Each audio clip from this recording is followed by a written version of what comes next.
Jesus, take your place. Let every other name.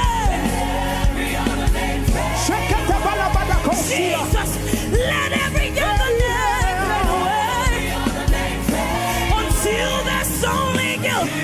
Let every other name. My Jesus, take your place.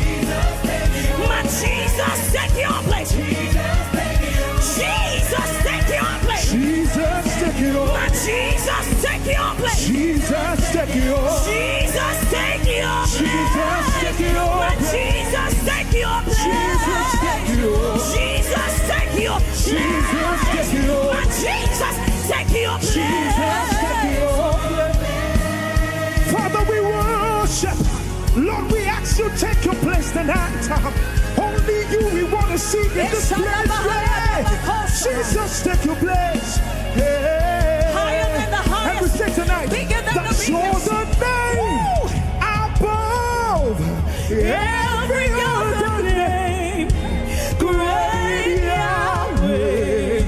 Great Yahweh. You're the name above every other name. Great Yahweh. Hey! Great. You're the name above every other name. Great Yahweh. We give you all the glory. Yeah, you're the name.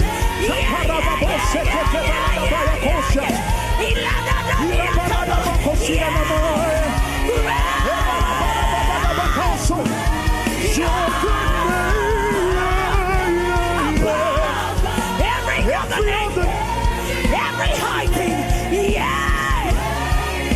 You are bigger than the biggest, higher than the highest, stronger than the strongest, wiser than the wisest, yeah. Every other name, great Yahweh, great Yahweh. Say, oh yeah, yeah, oh yeah, yeah, oh yeah, yeah, oh yeah, yeah, Yahweh, Yahweh, oh yeah, yeah, Sikata balada bakosiata, Yahweh,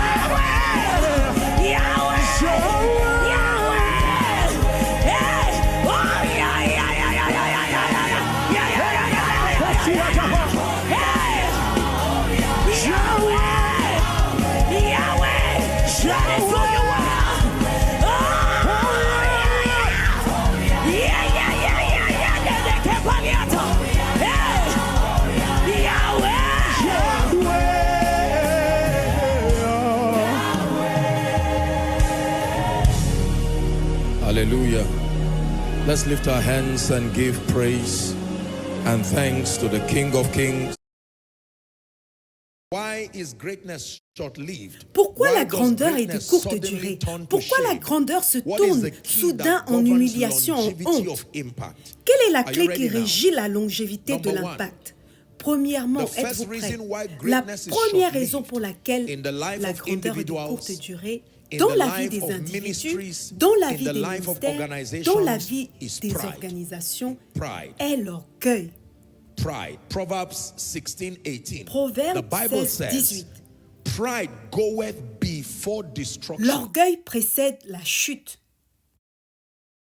The second reason why La deuxième raison pour laquelle greatness is short-lived in the life of la many grandeur est de is courte an durée dans la arrival vie mentality. de plusieurs personnes Arrival est à cause de mentality. la mentalité de celui qui se croit déjà arrivé. The inability to continue learning. L'incapacité de continuer à apprendre, l'incapacité de continuer à 1 s'améliorer. Corinthians 8 and 1 verse 2. Corinthiens 8, verset 2. If any man think that he knoweth anything, the Bible says he knoweth nothing yet as he ought to know. Si quelqu'un croit savoir quelque chose, la Bible déclare il n'a pas encore connu comme il faut connaître. Why is there no longevity of impact? Pourquoi in the life l'impact of ne many? dure-t-elle pas Are you longtemps ready for dans la number vie de three? plusieurs? Êtes-vous Distractions prêts pour le and numéro 3? compromises. Distractions c'est à cause de la distraction et des compromis. Galates 5, versets 7 à 9. Ye did run well. Vous courriez bien. Who did hinder you that you should not obey the truth? Qui vous a arrêté? C'est une question. Ye did run Pour vous well. empêcher It's d'obéir a à la question. vérité. He's saying you C'est started une well. question. Vous What courriez happened bien, now vous that avez has bien hindered commencé. you Qu'est-ce qui from vous empêche remaining? de continuer? Verse 8. Verset 8, il est écrit, It says, this persuasion cette cometh influence not ne from vient him pas de who celui calls qui you. vous appelle. That means you have something has happened to you. Cela veut dire que This quelque is chose not vous how you est arrivé. started. Ce n'est pas comme You ça have que vous avez exposed commencé. yourself to Vous vous another êtes exposé à influence. une The autre last verse. influence. A little leaven Verset 9. Un peu de leaveneth levain the fait whole lever lump. toute Do la you know what pâte. he's saying? Vous savez ce que The cela character signifie of dans le Satan is that caractère all du he diable? needs is to introduce something small. Il lui suffit seulement de vous suggérer une petite That's what chose. he's saying there. C'est ce que ce verset nous dit. A little Un leaven peu de levain fait leaveneth lever the toute whole la lump. pâte. The first part of distraction is getting into areas beyond the scope of your La grace. première dimension de la distraction, c'est d'entrer dans des domaines qui dépassent le cadre de votre grâce.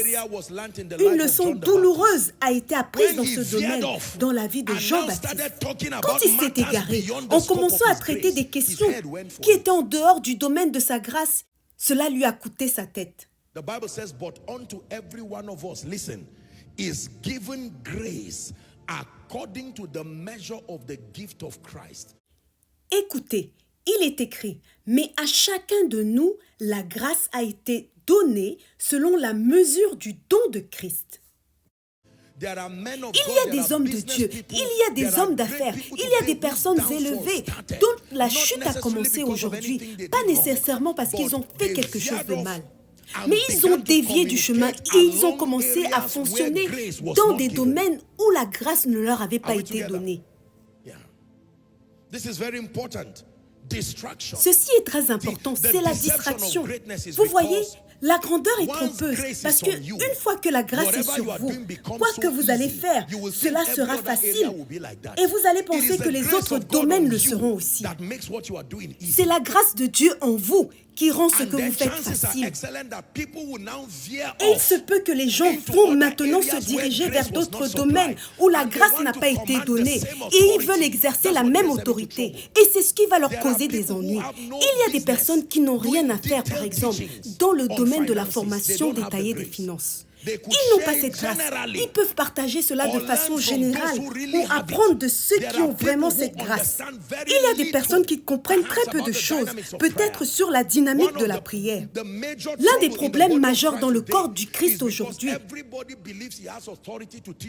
c'est que tout le monde croit qu'il a l'autorité d'enseigner sur tout. Je peux enseigner excellemment dans un domaine et vous serez surpris des bêtises que j'enseignerai dans un autre.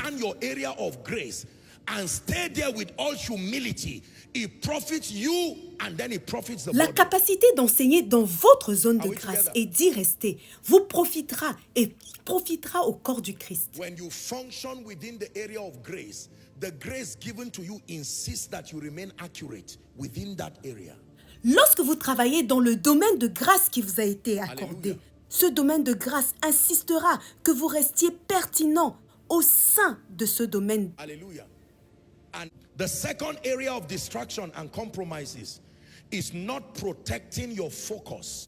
La deuxième dimension de la distraction ou des compromis, c'est de ne pas protéger sa focalisation ou votre poursuite.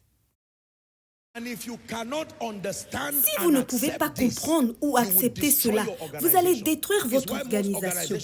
C'est la raison pour laquelle la plupart des organisations ou ministères ne durent pas longtemps. Il y a des personnes qui créent des entreprises et qui font appel à des personnes intelligentes pour venir les diriger. Ils sont propriétaires de l'entreprise, mais ils ne dirigent pas les affaires parce qu'ils sont assez humbles pour être conseillés sur la façon dont les affaires devraient avancer. Mais d'autres personnes vont s'asseoir dessus jusqu'à mourir sur place en disant non, c'est mon travail que Dieu m'a donné. Et vous allez vous rendre compte que la vision ne va pas bien parce qu'ils veulent tout faire.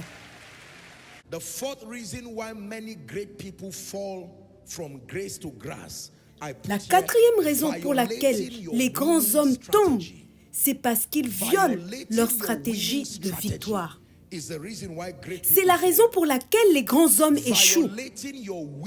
Parce qu'ils violent leur stratégie de victoire. Soit la stratégie que Dieu vous a donnée, soit la stratégie que vous avez construite après des années de sacrifice, de discipline et d'investissement. Montrez-moi un homme qui a violé sa stratégie de victoire et il ne durera pas longtemps. Cela est vrai pour le ministère et cela est vrai pour les affaires. Cela est vrai pour tous les domaines dans la vie.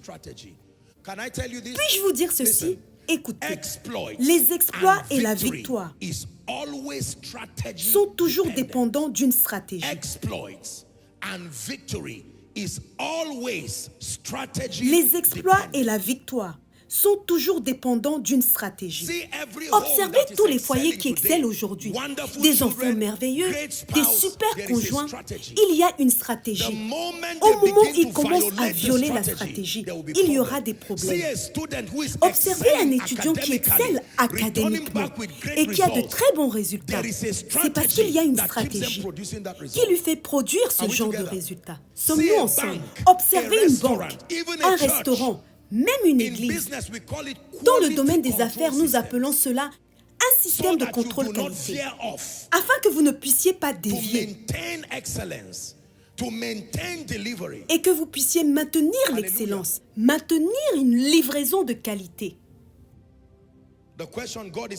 Donc la question que Dieu est en train de poser à quelqu'un est la suivante. As-tu gardé ta stratégie de victoire? Rappelez-vous ce que je vous ai enseigné. C'est la volonté de Dieu ajoutée à la stratégie pour réaliser cette volonté qui est égale à la victoire. Si la seule chose que vous avez, c'est la volonté de Dieu et que vous n'avez pas une stratégie donnée par Dieu, vous allez échouer. Aucun système n'échoue lorsqu'il respecte sa stratégie de victoire. Leader, laissez-moi vous enseigner. Méfiez-vous des gens qui viennent dans votre vision avec leur propre stratégie. Laissez-moi vous dire ceci. Lorsque Dieu vous donne une stratégie, même si vous voulez la changer, consultez-le. Si Dieu est silencieux, je ne bouge pas, je me tais jusqu'au jour où il va parler. Est-ce que vous apprenez quelque chose? Ne vous contentez pas de célébrer le succès à l'intérieur de votre organisation, de votre ministère. Enseignez à tous ceux qui appartiennent à votre ministère. Votre ministère peut être votre maison, cela peut être votre église. Enseignez-leur pourquoi vous avez gagné. Ne leur permettez pas seulement de profiter de votre victoire. Enseignez à vos enfants pourquoi vous avez gagné, pourquoi l'argent ne manque pas dans votre maison, pourquoi la présence de Dieu est toujours puissante dans cette maison. Ne laissez pas les gens venir expérimenter seulement le succès et partir. Enseignez-leur pourquoi on gagne dans ce ministère. Pourquoi gagnons-nous tant dans cette affaire? Pourquoi Dieu a tant élevé cette vision? Si vous les enseignez, ils vont la garder. Si vous ne le faites pas, ils vont la perdre. Surtout si vous n'êtes pas là.